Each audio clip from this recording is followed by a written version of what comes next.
Hello, everybody, and welcome to another edition of Design Recharge. I am joined today with Charles Jeffcoat. He is a professor of graphic design, as am I. I teach at the University of South Alabama, and it just so happens that he is an alumni, but he wasn't one of my students.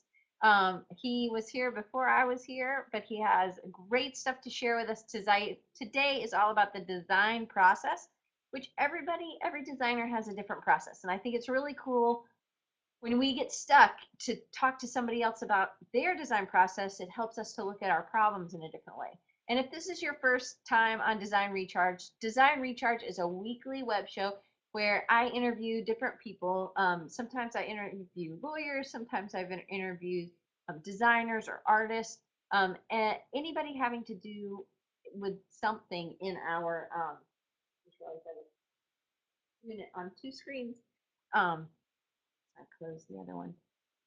If whatever it is that if you have something that you want to learn about, I'd be happy to talk about it. So later in the show, I'll give you my email or my Twitter or my Facebook way to connect with me, and I am happy to really talk about some things. Later in about a month, we're going to talk about contracts, and next week we have Noah Scalin coming on to talk about the Design Activist Handbook, and we've had Noah on before, so it'll be great. But today we have Charles Jeffcoat, and he's going to talk about the process. Everybody has a different process, and we're going to go through. And like I do with all my guests, Charles, I'm going to ask you to kind of give us a little bit of um, your background, how you got to where you are, and why you fell into design. Well, hello everyone. I like you. I teach design, but I'm also a freelance designer. I have a fairly lucrative freelance business, so I do practice my craft as well as teach it, and I think that's really important for a teacher of design. It's funny then to sit down and think of my own process. It was like figuring out who you are. But how I got where I am, I actually am a undergrad at University of South Alabama. Went to work as an art director from there, and did something else for a little while in different fields of relational outreach for high school and junior high students, and then came back into advertising, but on the account management side. So it was a whole nother, kind of little animal to learn, and it was enjoyable and enlightening, but not where my heart was. From there, I got asked to teach. You guys had faculty leave and were left hanging there at USA before you were there, actually, Right. and got asked to teach as an adjunct, and just really felt like, this is what I was made for. Really, really loved the relational aspect of teaching, and then watching just the whole process happen. So I went from there to the University of Memphis to get my master's, and now I teach at the university here in South Carolina, Francis Marion University. It's a small liberal arts university, kind of out in the middle of place where most students don't know much about design at all. So it's been a fun place to be. It's like a mission field, you're like in the design mission field. So, and I still teach. I teach, but I also still design. Have a pretty fun client list, and try to stay active in design as much as I can. So that's me. I'm a Sagittarius. I don't know. What else do you want to know?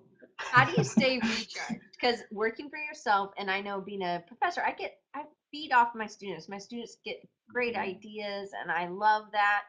But there is also that aspect of, um, you know, when you are by yourself, you're not with other designers at the same level all the time. How do you stay recharged?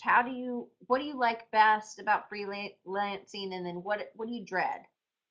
Well, I dread not having the community. I mean, you've already picked up on that. And that's really difficult, to not have a community of designers here in, Smallville. I love what I do and where I do it. We're 40% first generation college students. So this little university is filling a need.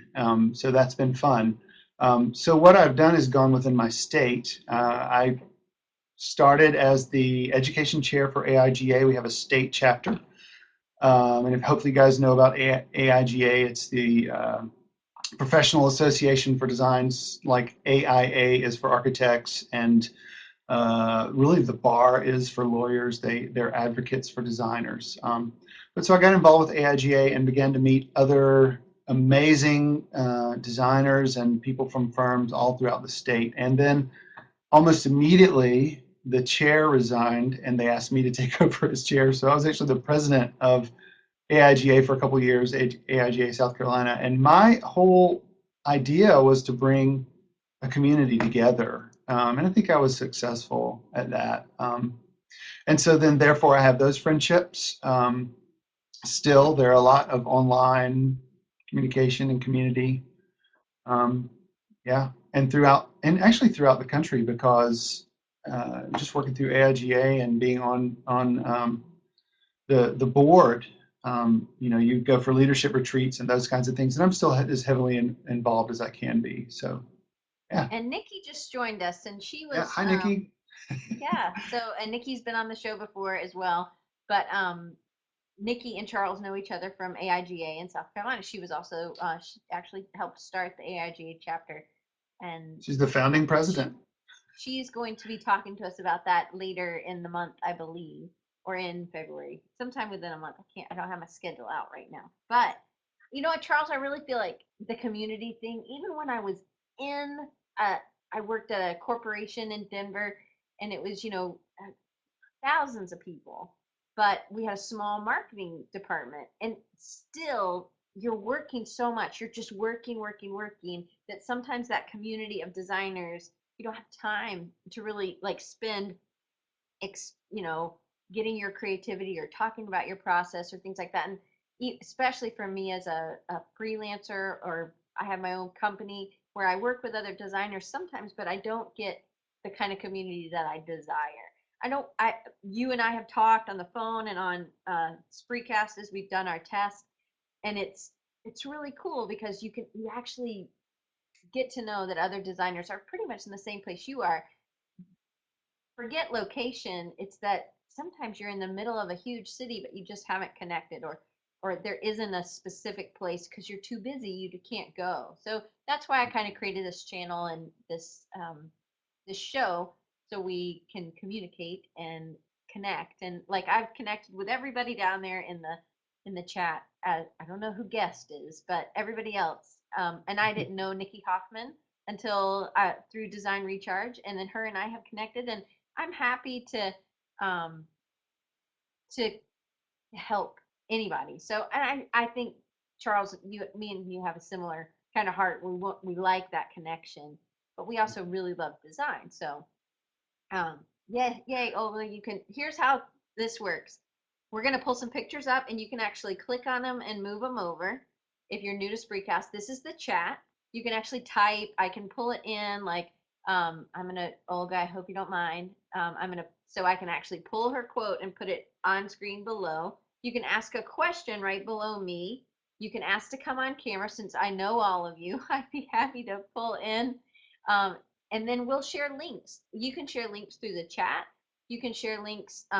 You can submit a question, and then I can pull a link up, and we're going to do that. So one of the first things that Charles wanted to share, and I didn't get to put up all of his images, but I will on my Pinterest board. If you're, I think it's just Diane Gibbs AU is my Pinterest board.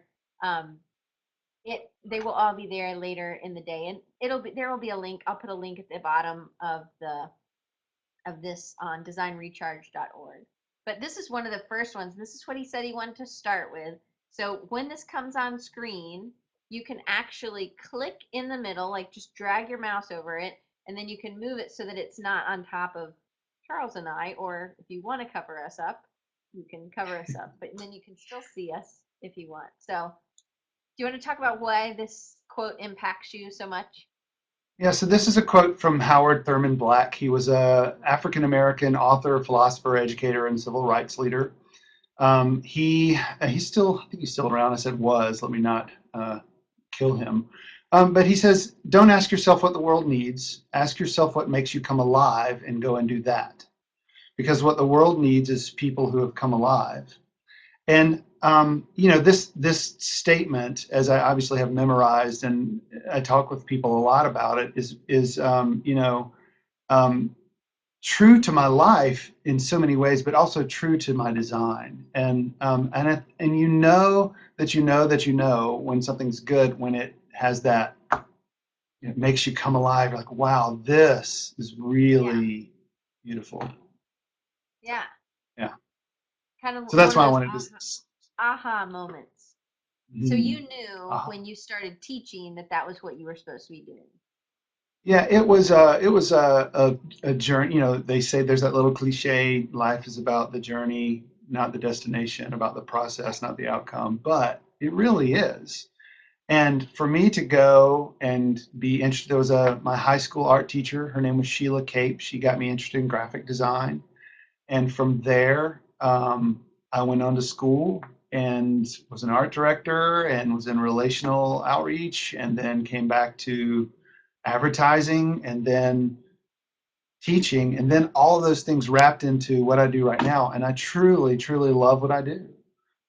Well, There's cool. not a lot of people that can say that. So, yeah. I'm with you. I really like what I do too, and I say that I'm a designer, and I am just excited to share design. I wouldn't be as fulfilled if I wasn't a teacher too. So I do really um, believe in that part too. But I just really like design. Mhm. So I don't know. You had a video you wanted to show us, but we don't have to do that next. Do you want to talk about more of your process, or do you want me to keep going through my questions? Well, let me just take a second and talk. We were talking about community a few minutes ago, and I just want to encourage everyone to seek that out. And it could be online, as you've talked about. Nikki, who I see is here again, she wanted to see design community in South Carolina, so she started AIGA, and I'm so thankful for her for doing that.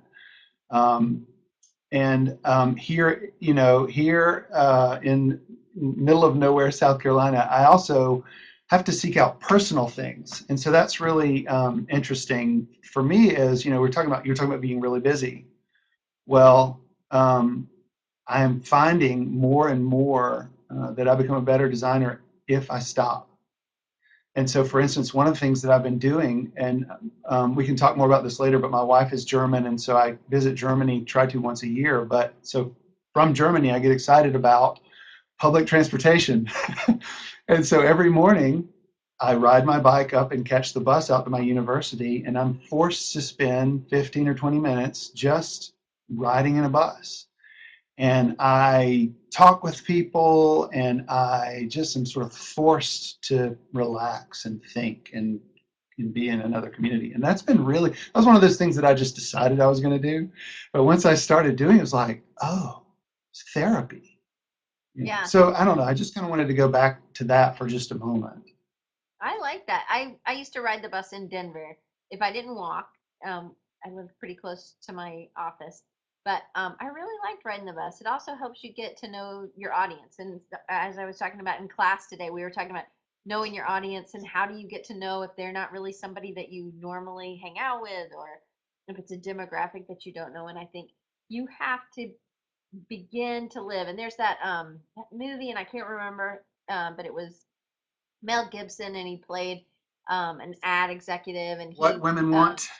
yes, what women want, and he tried on the pantyhose, and I'm like, that's Mm, what we do. And if you're not willing to kind of do that and take those necessary steps, I think it's sad because you miss out. I think design is so great because we know a lot about a we know a little about a lot of things. We know a lot about design, but we know a little bit a lot of other industries, and it makes us a richer person. But I think just riding a bus, you get to know a different kind of demographic, you get to know a different kind of person, and then you see the same people and you do. I remember when I rode the bus, there was a blind woman, and she would tell time. She had a watch and she could feel the time, and I was like, that is so cool. I always wanted to like touch her watch, but I never did.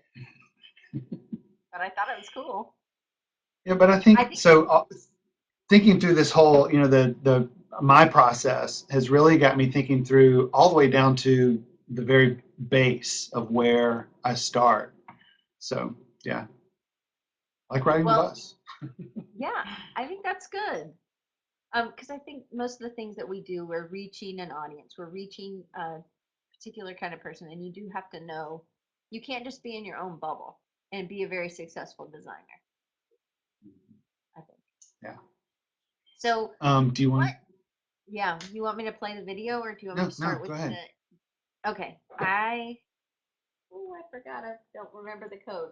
There's an autoplay, and so I am going to do my best to find what that Well, while autoplay you do is. that, why don't I tell them this is a video, it's a short, just a couple of minutes. It's from Vimeo. It's a typographer, and you'll see some of his information. But it's just a little bit about his process as a typographer, and it's inspiring. It's beautifully done, and it's just a fun little um, place. Yeah. Okay, I hope that I can. Um, I'm not sure if And I'll you be know able what? to do this. So Well, go we ahead. can put it up here too if we don't. I If people can think go and what just watch it. I'll do is There just it hit goes. play. If everybody can Yeah. hit play, and then we can watch it together. Okay.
Hopefully, everybody got to finish.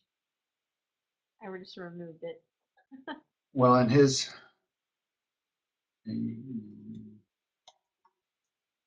that's his website, oankles.com, and you can I go and look really, at some more of his work.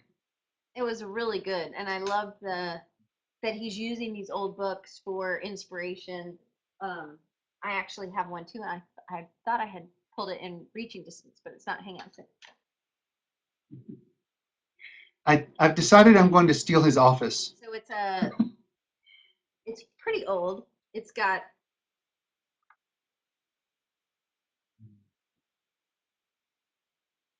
some pretty nice little bits, and it's got stuff falling out.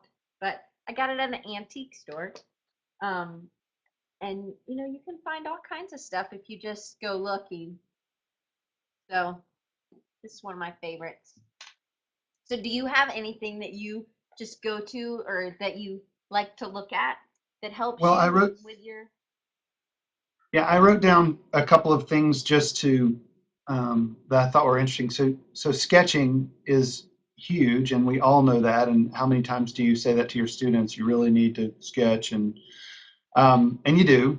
I was at a conference, a design conference, and one of the VPs from Microsoft was there, and he was lamenting that no one sketches anymore. And I thought that was really interesting that there's this Microsoft VP, uh, you know, lamenting that we don't sketch.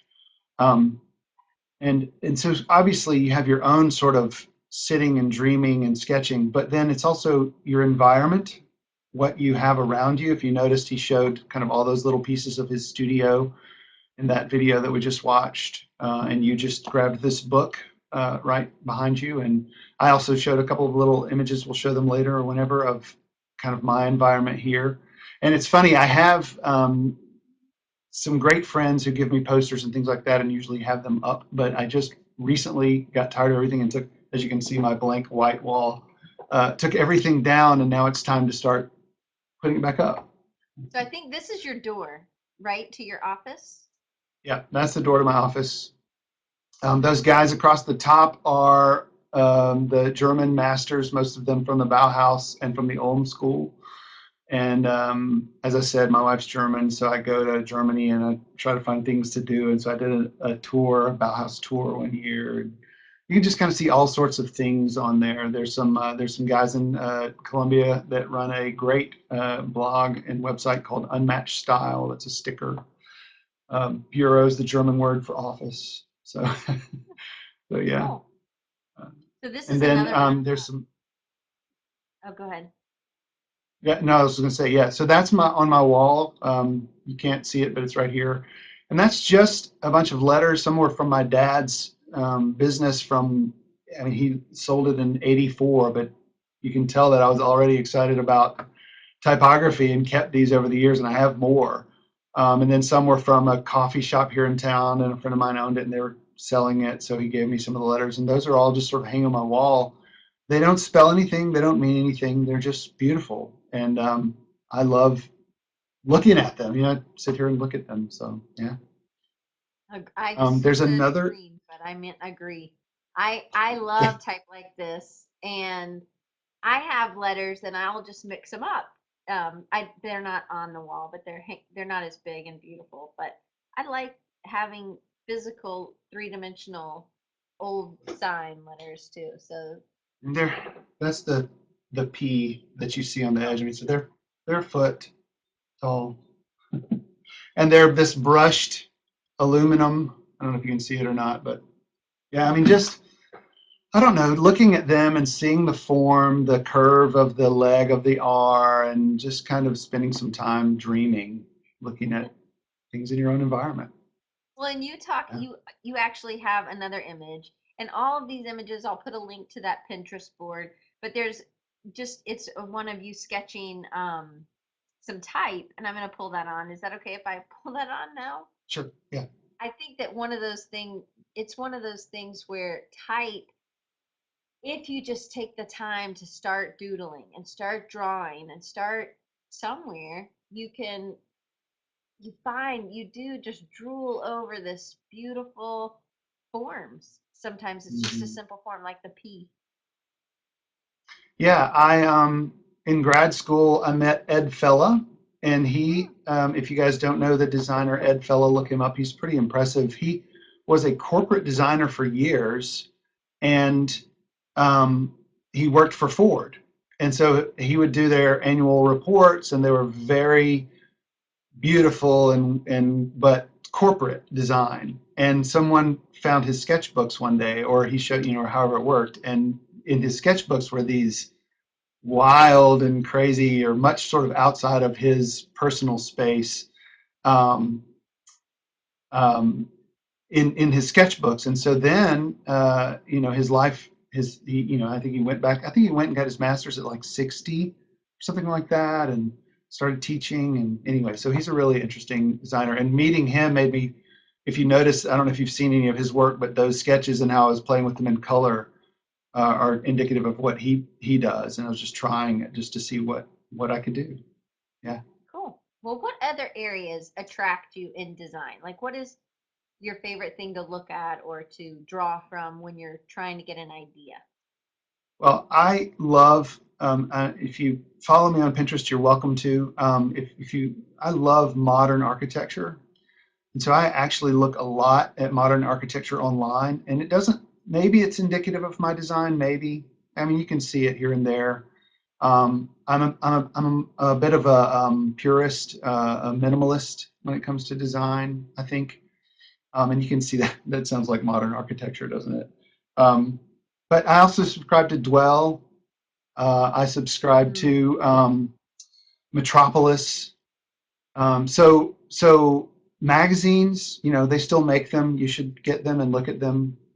I subscribe to .NET for less of a creative and more of a kind of a web and development presence, but it's just a great magazine too.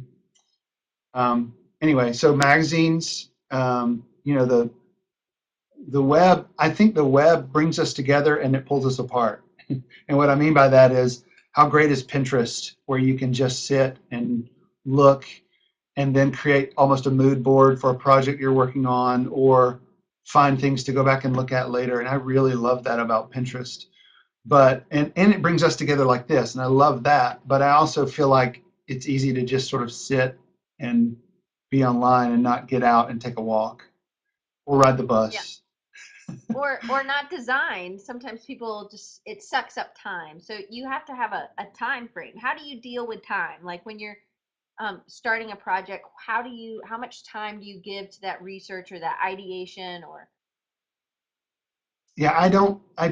I'm married, happily married to a wonderful woman, and she is the organized one, and she's got time all figured out. I'm the one that's like, oh, I'm late, and so for me, for time, I do my beginning sort of creative process where I'm sketching and researching and sort of dreaming the dream is becomes on the beginning, and it takes up a little while. But then after that is when I really start saying, okay, I need to have this done by Tuesday, and so therefore I need to have this part of it done by Wednesday, and that's when I start kind of coming up with the time frame. So the beginning process is I try to take it slow because I want to let it happen. Yeah. yeah, I think if you don't, sometimes tight deadlines, and when you're in school, everything's kind of tight because you only have 15 weeks. You got to get lots of projects done. And there are plenty of times when clients are like that. But I think when you can sit with something and really, if you have a month to sit with it and research and to explore, and then you can get into starting, and then you pitch it to the client, the idea, and then you start designing. I think that's ideal. But honestly, that doesn't come with without doing a lot of hard work and a lot of late nights. You have to get that client to trust you, and that's something that comes with time, that they give you more time for that ideation. And also, the longer you work with someone, the more you need to produce something different. So you need more time sometimes, but Yeah, and I think there's a sense of trust. I mean, working with AIGA, we talk a lot about, or we've had some in conferences, we've talked about those sort of logo.com websites and places where you can go and sort of, it's like a vending machine for design. yeah, Um, and we talked about what the value is in a trained, true designer again versus that. And, it's infinite. It's hard to sell it, but it's infinite. And yeah, I can go pay $20 and get this, or I could pay a real designer and have them truly define what my business has been, what it now is, and where it's going to be. Um, because you it's know, not, the client doesn't always know exactly what they need or what they want. And sometimes they have to use us. I kind of say we're like therapists for them and their client, their consumers, their audience. sometimes we know sometimes they know their audience amazingly, but sometimes they haven't thought about this other area. And it takes a designer, a creative thinker to kind of think outside the box for them. So can you take us through your process, like from how much, or if you don't want to talk about time, so you start researching. What do you do to research? Well, I'll go back and talk about time for just a second. I have clients recently, or well, over the past 2 years, let's say, that are like, well, we'd like to do this project and we'd like you to do it. And I show them and I sell them and they're like, great. And I say, well, what's your deadline? And they don't give me one. And that is suicide. I just need to, as a freelance designer, I mean, that is just, unless you have a deadline. And so make deadlines for yourself. Um, for me personally, that's really important. If I have a client who doesn't give me a deadline, because their work's never going to get done, and they're like, well, just whenever you can get to it. And you're like, Never. It will okay, never get done then. I will put yeah, everybody else above you. yeah. And so my process starts with meeting. I want to get to know my client, or whatever it is that um, they're trying to sell or say, or yeah. Um, I have on my website, it says that I'm a problem solver. And we can talk about creative problem solving, and that is what we do, but it's also innate in me for whatever reason. And it could be that I'm a designer, and so therefore I've become a problem solver. It could be that I'm a male. It could be that I'm whatever, but it's what I do. It's what I do as a designer. It's what I do as a teacher. It's what I do as a father. My kids, like, let me help you with that. Like, no, Dad, let me do it. It's like I'm trying to Right. solve their problem. So that's what I like to do, is meet first and discover who they currently are and who they've been, and then take them to who they want to be. I mean, and that's truly, I think, especially I'm talking about branding. With branding, it's you know, what brand awareness do you have? What brand loyalty do you have? And then what are we going to do with those, with that as we go through this process of, is it a rebrand or is it just a update? And so really I spend some time with the client, and then next I like to just dream, whether it's in a sketchbook, a little bit online. And when I talk about dreaming, some of it's meditation, some of it's taking a walk, some of it may be a conversation with you as another designer. And it's really just kind of, I'm designing in my head for a great while at the very beginning of the process. I think it's really interesting that we use coffee shops as this kind of community place to meet these days. And Starbucks is taking over the world. But when I sit and I grind my own beans and we have a French press and I make my coffee in my French press and I sort of slow down and there's that anticipation, um, that's when I think, and that's when I create and design in my head. And then from there, sketching. I try to drill into my students' heads that you can't do it without sketching. And so therefore, sometimes I skip that process. And when I do, you can tell it every time. You can look at all of my designs and go, oh, there's the one that you skipped the sketching part of. Right. And so from sketching, then the computer, yeah. And we didn't get them up, but I have a whole ideation process. And I'll tell you what I'll do is I'll put that on my website for everyone to look at. And after we finish today, I'll put that up so you can go back and look if you want. I think here's two. This one is one of them from the beginning of the Yeah. ideation phase. So here in our little town of right at 40,000, we built a performing arts center. Um, it was a big deal for this little town. They asked me to do the branding for it. And that was a fun process because they bring you these and it's renderings. And you go, we're starting from literally nothing. There's no previous brand, there's no loyalty, there's nothing. So what do we do? And in fact, hang on just a second, I can show the outcome. Oh, cool.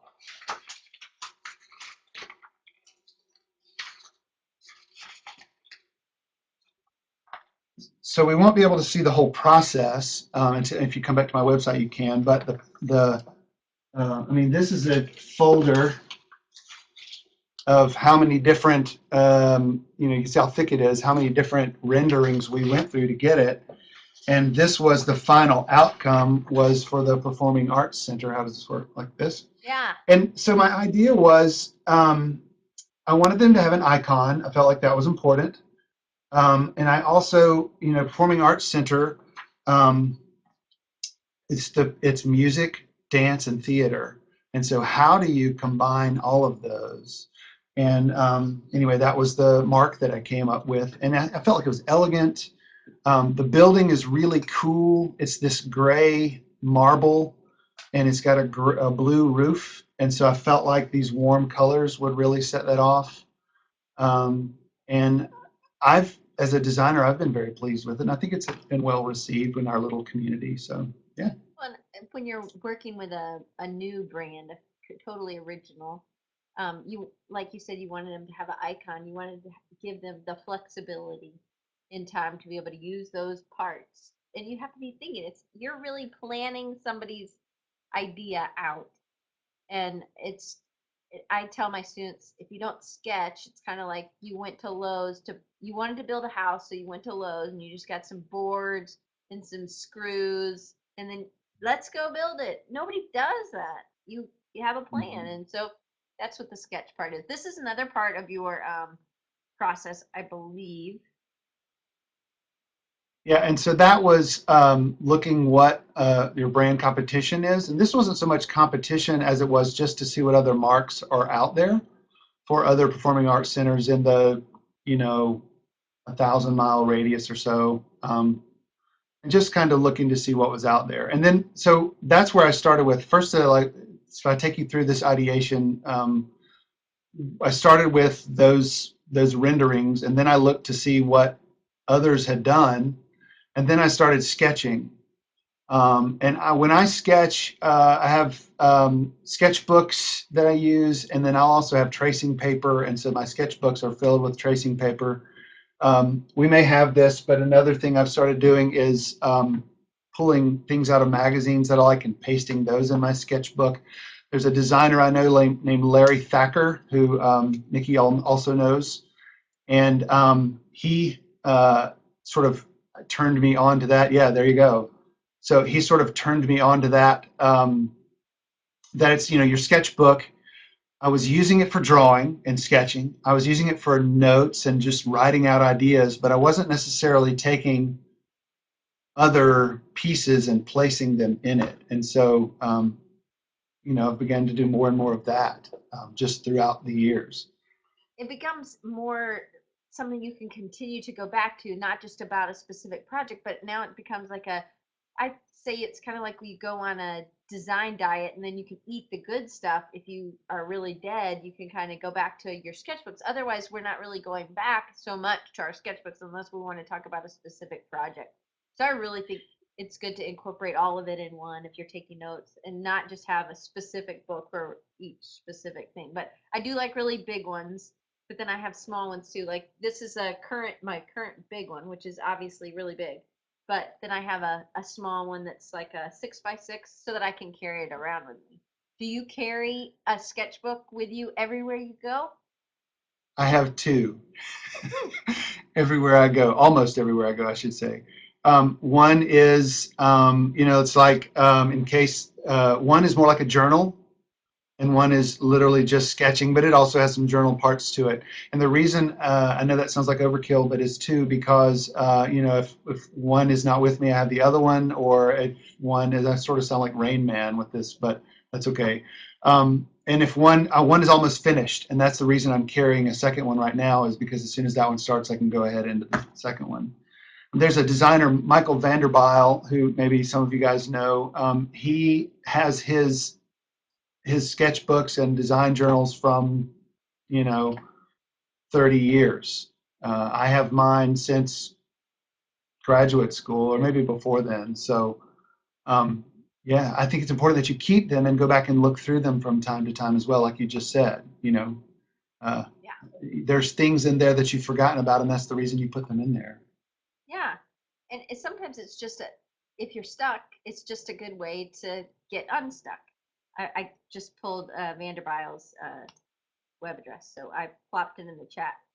Well, Yeah. you have some sketches in your, so I like this one, and I adjusted the color because it was a little dark. So hopefully you're okay Okay. with that.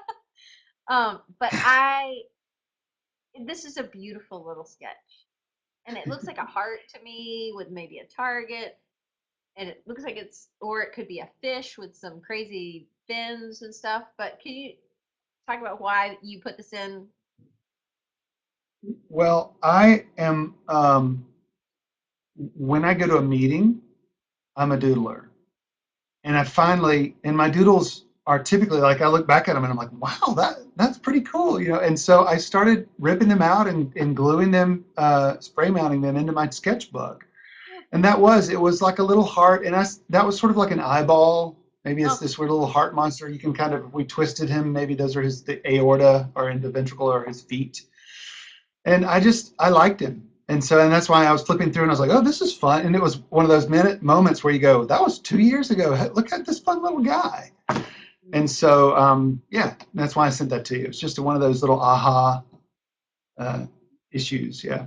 I have moments in my sketchbook where I'm like, that's ugly. And then I scratch through it, which I really am trying not to do anymore because as we have perspective with time away from something, they get better. Or your sketch really wasn't that bad, but you couldn't see it from that frame of mind.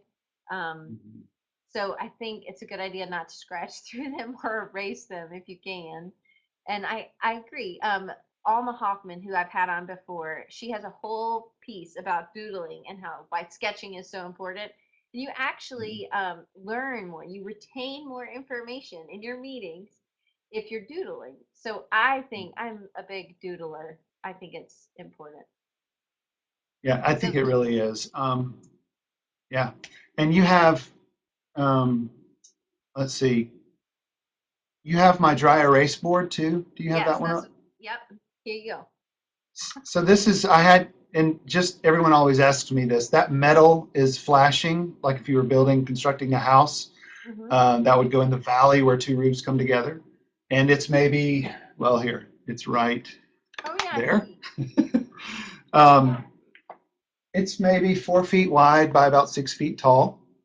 And you can see I just sort of dream and map. When I'm creating websites, I really do a lot of front end kind of in my brain development, even down to how many pixels wide and creating wireframes. But I have right next to them these little guys that I bought at Disney World, and they make me so happy. Rizzo the rat is Yoda. Fozzie Bear, is Chewbacca. Anyway, so yeah, I have little things like that sort of all over my office that you take a moment, yeah, yeah, you take a moment and you stop, and it just sort of does something. I think you need time to play in your office. So I have fake microphones that we use for game shows, and I'm the game show host. So even in class, but I think it's fun. It's good to have toys. My sister's a big toy person too. So in her office, she has a lot of like Happy Meal toys, and I think it's good to have an area of your office to be that play. And if you can create that, you should. So I'm glad to see Han Yeah, Solo and Kermit. yeah, yeah, they're really great. No, that's uh, Luke Skywalker is Kermit. I I'm didn't mean sorry, Han let me geek Solo. into Star Wars mode for No, just a moment. I meant him. I didn't mean that. And Princess Leia's Yeah. Piggy and Chewbacca is Fozzie, who Chewbacca's my favorite. I love him. And Gonzo as Darth Vader, how hilarious. Yeah, he Um, is.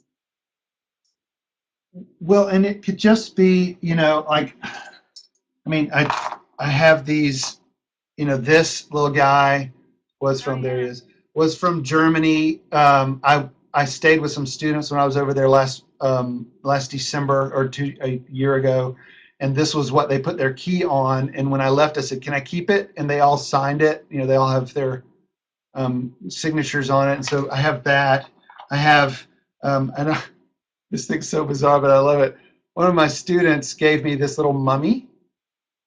I don't even know what it is, but every time I see it, I'm like, I need to go draw, or I need to go create.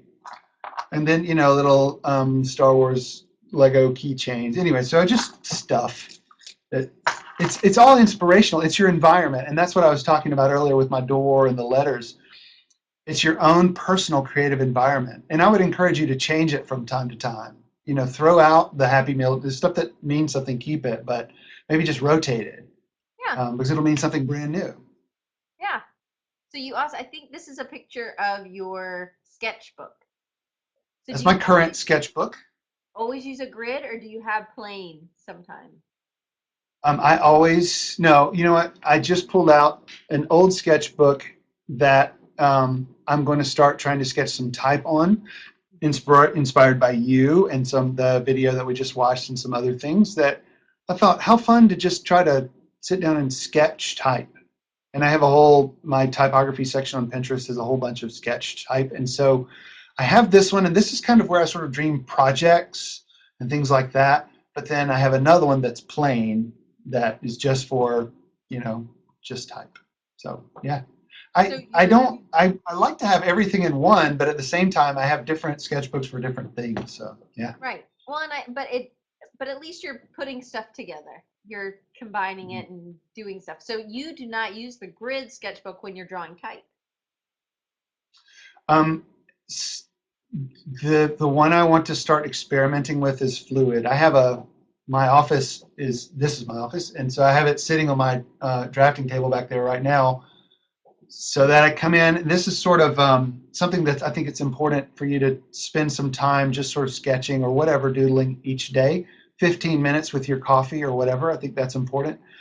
I also think it's important that you can go to an AIGA conference or an AIGA event or AdFed or something like that and hear a great speaker and you sort of have this little bit of recharge. But I also think it's really important that when you come back, you don't have to have the great speaker, but have a coffee club. And if you meet every 2 weeks or every week, I think it's important. Find another designer or a creative. As I said here, it's a small community and there's a small community of artists. So one of the people I meet with regularly is a painter who just finished her MFA from SCAD, and we talk about art and design and creative projects. And yeah, so my wife's an artist. She's also a watercolorist, and so I spent some time talking with her. Oh yeah. So what's your process for constructing creative ideas and design solutions? Do you always do the same? Do you start in the same order, or do you mix it up? I, I think I start out just dreaming and meditating and thinking. I try to get uh, away, take a walk, go to a coffee shop, go to I love construction. And so there's a coffee shop here and right across the street, they're building a new art museum. And so I sit literally I can sit for an hour if I had the time and just watch these guys build stuff. And while I'm watching them, I think, and you think about current project you're working on. The thing I'm working on currently is a folder. Well, it's a mailer and poster for upcoming chamber music, actually in the Performing Arts Center. This is a little. It'll fold out. This is a prototype, but it'll folds out to like this, and then it folds all the way to an 11 by 17 inch poster. So you can kind of see. I like to take prototypes to the max. So this is a little sketchbook I made or a little sketch I made of the project, and then this would be how it would open, and then this would be like the poster page, and I write, let's see, right there, write the title, fonts I want to use, and just different things. So anyway, so that's kind of another little sketch process I walk through. I And think I think it's really important that you make prototypes too, especially if it's something that you're going to fold or a book. How many times have you tried to make a paginated book and gone, oh my gosh, my brain's going to fall out? So it's yeah. important. Well, and Yeah. with clients, it's really important. We can use your local paper company can make a dummy for you, but it's also important for, I really, with some of my clients, the tactile quality of the paper that we're going to be using is really important. So you send them a Mhm. dummy of what it'll feel, it's blank, but you send them a dummy. And I'm about to send one client two paper samples just because I really think he'll like the texture and I like how the the feel is, and I'm going to send that. But you had to make it first. You can't just, it doesn't just happen. So I think those things are good to do. And sometimes it's good to just be with your hands, get with your hands and do something off of the computer. Do you always Are you always on the design it on the computer, or do you do anything completely by hand, kind of like the Urtex thing? I, I think it's really important that you do as much as you can by hand. I think we've lost that into the computer. I love the computer. I'm a big fan, and it always winds up on the computer at some point. But my gosh, try something there, print it out, go put it on a light table, and do some sketching on it, and it becomes so much better. And I think that's really important. Also, I think it's important that you finish ahead of your deadline and come back the day before and look at it, and you'll see something completely different, and and it makes it better. Yeah. I have a case where I did some branding for a client, actually a music company that used to be in Mobile, and I found something the day before it was due, and I changed it, and they had a little competition sort of with several designers, and I won. And it was the one piece that I went back and had done ahead of time and went back and changed. Yeah. That's cool. And I think that if you can give yourself time to, especially I do a lot of publication design, a lot of magazines. It's really important to step back, especially if something you have a really big piece. If you have to just finish it, go in, dig down, you're going to miss something because when there is a series and you have to do everything and you're going to miss the first drop cap, or you're going to miss the little image at the end of all the articles, something will be missing because you had to rush through. So if you can take time to step back, I think even if it's just a day before it's due, just as long as you have enough time to kind of do some of the other things that you need to do. But you have some other pieces that you had for your concepting, I believe, and your ideation, or things that where you get research and inspiration. So this Well, is something right. And from there was that. another, I wrote down a couple words. My words were sketch and environment and collect. And this is, I mean, you can see some things that I've gotten from AIGA, just here and there all over. And I just sort of, I've got these little folders or boxes where I keep all of this stuff. And I think it's really important that you collect, whether it's typography like I have on my wall, or maybe an old hubcap that you just had a great design. And nobody has room for all of this stuff, but I still think it's important. And I also think it's important that you don't just take a picture of it. Mm, Collect it um, tactile as well. And so those books, I think you have one of some newspaper and just different paper, yes. Yeah. old paper that I've collected over the years. They make great backgrounds and sort of, yeah. And, and typography is there, but there's also some real nice texture in that old sort of weathered paper. One thing I really love is that they had such a wide line screen when they would print these old papers that you can, with the naked eye, see holes in the dot matrix of the images. And I just really love that. Old within that pile, there's some old hardware store ads and clothing store ads and just kind of inspirational things that. And the other thing too is sit down and take a look through this stuff. When you're dreaming the next project, stop and go through your old folders. And I have a flat file, and I'll go through there and just kind of find some old posters or whatever it is, and just take some time to really look through the stuff you've collected. It's Well, like a treasure trove because you forget about everything too. You're looking through, you're like, yeah. oh, I forgot about this. Right. And And it also gives you ideas, like this has a spot varnish on it. Wonder if I could try a spot varnish on this project. So, mhm. And I think it's also yeah. good to pull these out maybe with in that community, that coffee community or wherever. I know Nikki does on her blog. It's the Culture Plus Typography. She's putting it out there, and then people are adding to it, and she's adding, and it becomes this. When you share it with somebody, they might have a different idea, and now you shared your little treasure trove now, and it's just things you like to look at or things you connect with, and maybe you don't know, but the collaboration, like Nikki says, is really it gives you something else, another perspective on your little treasure. And I think if we don't do that, it our treasure isn't as big as it could be, I guess. Mhm. It It's multiplies. I I don't I understand them. I'm not knocking them, but I don't like our students having laptop computers for the fact that they don't have that community collaboration culture in the lab. I've got students who, they have great friends who are also design students, and you can see the difference in both of their work. I mean, it's very obvious. You know, so That's true. yeah. There's one other one that I wanted to pull. Just it's just I some will love. say this too. Oh yeah, and books. I love books.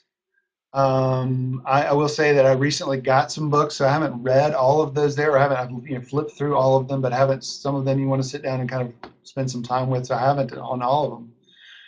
I will say this too. Books aren't. I did my thesis on the web versus the two-dimensional printed book, basically, and it was before tablets were so big and Kindles and sort of the on the books. But so I think I would need to go back and change some of my writing, but. I don't think books are going to go away. I don't want to curl up with my iPad, you know, although that's where I usually sitting on the couch going through Pinterest. But I want to sit with a tactile book and drink tea and, on a rainy day under the covers or whatever. Um, so I think that's really important. I think books are, They're not I dead. think they're just part of us. They're friends. They're our friends. They are tactile. I Yeah. also wanted to encourage travel. And I don't mean international travel or, my gosh, across the city is something new. In South Carolina, it's a fairly small state, and you can get from one end to the other in 5 hours. Yeah, but y'all Um, got upstate and the middle state, and y'all talk I about don't even know I've there's lived here 7 years, and I still don't know where I am. my I have parents no idea. get South Carolina television. So I'm like, what are we talking about upstate? I mean, like New York, upstate New York is what I think. I'm like, what are they doing? And they were like, no. And then there's the whatever. I know. I'm sorry, Nikki. It's just confusing because it's not that big of a state, but they got it all, like five Uh, different areas, right? Nikki's just cold, and she just wishes she was down here. That's true. um, I have the honor and privilege of marrying into a international family. My wife is German American, and so I I go. I've been once every year for the past couple of years, or actually, I'm going to go twice this year.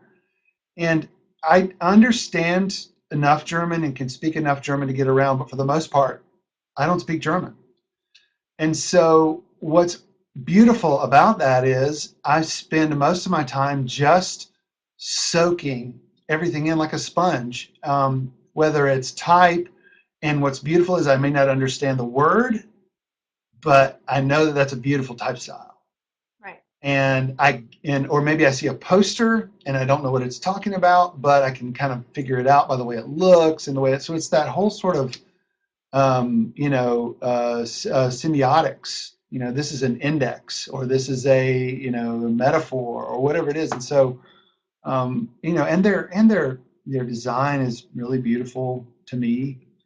Um, anyway, so it's fun to go and do that. And then here in Florence, there's not a ton of art and design, but then there's Charleston, and then there's Charlotte. And then, a lot of people here complain about Columbia for some reason. I love Columbia. That's where Nikki was. I love going over there. There's art and design, and there's a great little culture going on downtown. Anyway, so yeah, And travel it's is, I think, is really important too. It's a good It is state. a good state. We got Um, mountains, we got beaches. yeah. And it's small enough you can get to both in the same day if you wanted. Mhm. Yeah, So it's a we are good about state. out of time. I know it seems like it goes so fast. I look and I'm like, crap, we're out. But Charles, we'll have to have you on again. I'm just gonna So plug a couple things. So if you want to get in touch with Charles, underneath Charles over there is his website. You can check it out. And then he also, this is his email address. I never know which way to point. It's always the wrong one. And just always down. put, I know.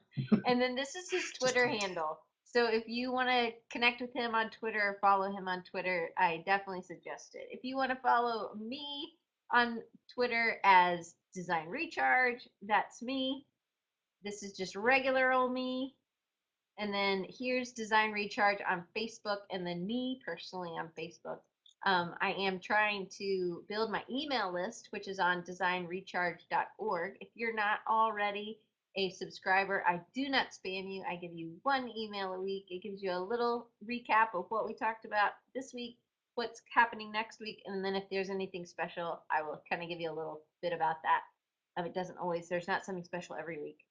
But if you want to email me or you have an idea for an upcoming show, Diane at designrecharge.org. Thank you guys all for coming. Olga, it was great to see you. She's in North Carolina. She's a designer at NC State. And Nikki Hoffman just graduated. She's in San Francisco. So we are glad to have lots of people from all around. Meredith's in Birmingham. And then we got a lot of other people who are from Mobile and then in other places. And Ray, I don't know where you're from, but thanks for coming. And I hope to see y'all all next week. And we're going to talk to Noah Scalin. He has many books out, lots about breaking the curse of being stuck. So getting unstuck creatively. And he's specifically going to be talking about this book, The Design Activist Handbook. So I can't wait. And Charles, just thank you so much. And it was really good. And I can't wait to get the rest of the pictures up. So we will put them up. I did in the queue, I believe I put his Pinterest connection so you can connect with him. And then I will put a link to the rest of them on my Pinterest board as well. But thanks, everybody, and we'll see you next week and see you on Design Recharge. Bye. Thanks, Diane. Thanks, everyone.